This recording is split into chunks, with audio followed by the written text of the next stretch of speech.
कादंबरी के कथामुख के अंतर्गत मंगलाचरण में आज हम श्लोक संख्या 4 और 5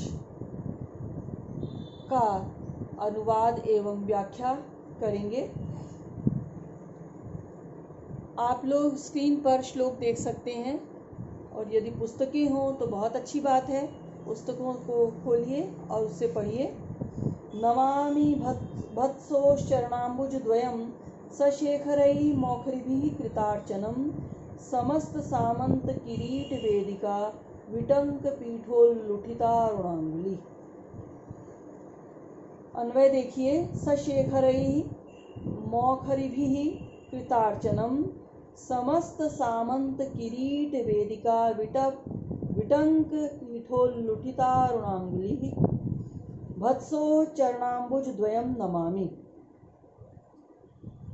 सशेखरैः अर्थात मुकुटधारी, मौखरिभिः मौखरी वंशीय, कृतार्चनम मौखरी वंशी राजाओं के द्वारा, कृतार्चनम अर्थात राजाओं द्वारा पूजा किए गए, समस्त सामंत किरीट वेदिका विटंक पीठोल्लुठितारुणांगुली समस्त सामंतों के मुकुट रूपी वेदी के उन्नत भाग रूप चरण पीठ पर घर्षण करने के कारण जिनके चरण युगल की उंगलियां लाल हो गई हैं, ऐसे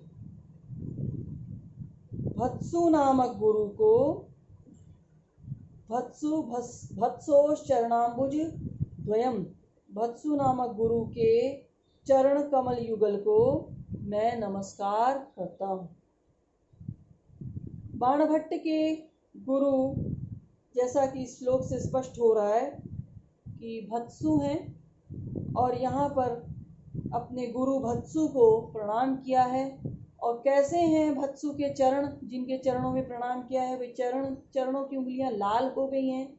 लाल कैसे हो गई हैं? तो बार बार जो सामंत राजा हैं उनके द्वारा, उनके मुकुटों के द्वारा चरणों का बार बार स्पर्श किया जाता था, जिसके कारण घर्षण होता था और घर्षण के फलस्वरूप उनकी उंगलियां जो है पैरों की वो लाल हो गई थी।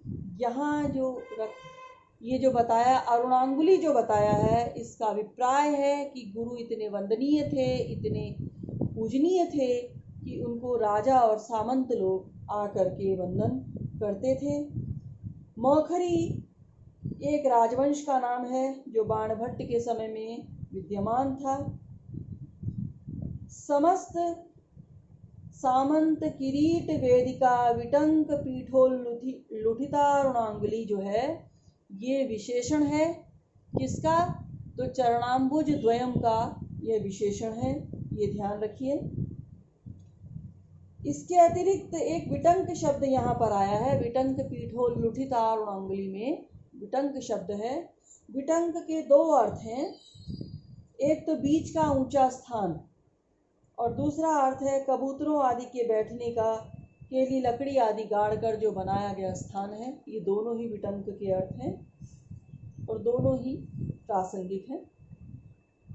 अगला श्लोक देखिए। अकारणाविष्कृत वैर दारुणात् सज्जनात् असज्जनात् कस्य भयं न जायते विषं महाहेरिव यस्य दुर्वचः सुदुस्सहं सन्निहितं सदा मुखे।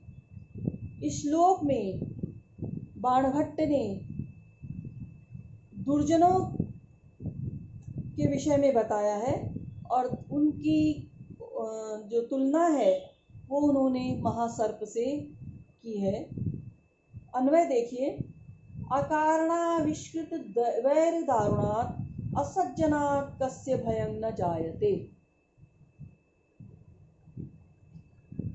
यस्य मुखे सुदुस्सहं दुर्वचः महाहेः विषम इव सदा सन्निहितं भवति। इसका अनुवाद देखिए।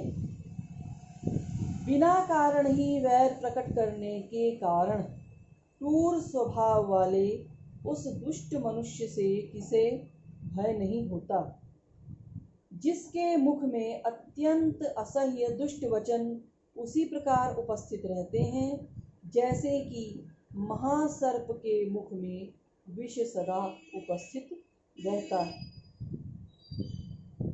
अकारणाविष्कृत वैर दारुणात्, यहाँ पर दारुणात् और असज्जन, यहाँ संधि छेद जब करेंगे तो आप इस तरह से पढ़ेंगे, दारुणात् असज्जन। तो असज्जनात् कस्य भयं न जायते, कैसा? असज्जनात् दुष्टात्, दुष्ट से किसको भय नहीं होगा, अर्थात सबको भय होगा। कौन दुष्ट से भयभीत नहीं होगा? अर्थात सभी दुष्ट से भयभीत रहते हैं, सावधान रहते हैं, दूर रहते हैं। अकारणाविष्कृत वैर दारुणात्, कैसा है वो दुष्ट? तो अकारण, बिना किसी कारण के, अब आविष्कृत वैर, वैर को वो आविष्कृत करता रहता है, प्रकट करता रहता है। दारुणात्, और वो क्रूर स्वभाव वाला। वह असज्जन कैसा है? दारुण अर्थात क्रूर स्वभाव वाला भी है। ऐसे असज्जन से सभी भयभीत रहते हैं। क्यों भयभीत रहते हैं? क्योंकि विषं महाहेरिव यस्य दुर्वचः सदा सुदुस्सहं सन्निहिते सदा मुखे। यस्य, जिसके, मुखे, मुख में, सुदुस्सहं दुर्वचः, सुदुस्सहं यानी कि जिसको कि हम सहन नहीं कर सकते, अत्यंत कठिनाई से सहन किए जा सकने वाले असह्य जो दुर्वचन हैं, वो सदा ही उसके मुख में सन्निहित अर्थात विद्यमान रहते हैं। कैसे विद्यमान रहते हैं? विषं महाहेरिव, जिस प्रकार विष महाहे, महान सर्प के मुख में जिस प्रकार सदा ही विष भरा रहता है, उसी प्रकार जो दुर्जन है उसके मुख में सदा ही दुर्वचन जो है, बुरे वचन, कटु वचन जो हैं वो भरे ही रहते हैं। इसलिए ऐसे दुर्जन से, असज्जन से सभी लोग भयभीत रहते हैं, दूर रहते हैं। अब व्याकरण सम्मत टिप्पणियों को देखते हुए अगर देखें तो भय यहाँ पर है भी धातु अर्थात उसका शब्द है यहाँ पर, तो इसीलिए सज्जनात् में यहाँ पंचमी है। महाहे जो है, महाहे, महाश्चासौ अहिश्च महाअहि, तस्य कर्मधारय समास है यहाँ पर महाहे में। और असज्जनात् पद का विशेषण है ये समस्त पद, कौन सा? अकारणाविष्कृत वैर दारुणात्, ये सारा का सारा असज्जनात् का विशेषण है। इसीलिए सज्जनात् में पंचमी है, इसी प्रकार विशेषण में भी पंचमी है। यहाँ पर उपमा अलंकार है क्योंकि दुष्ट मनुष्य की महासर्प के साथ समानता बताई गई है। ये आपको अगर स्मरण होगा तो आप नीति शतक की जो दुर्जन पद्धति है उसमें भी इस आशय के अनेक श्लोक मिल जाएंगे, जिसको कि आप व्याख्या के लिए प्रयोग में ला सकते हैं और वहाँ से भी कुछ सहायता ले सकते हैं। असाइनमेंट तैयार करते रहिए, आपको ग्रुप पे भेज दिए जाएंगे। धन्यवाद।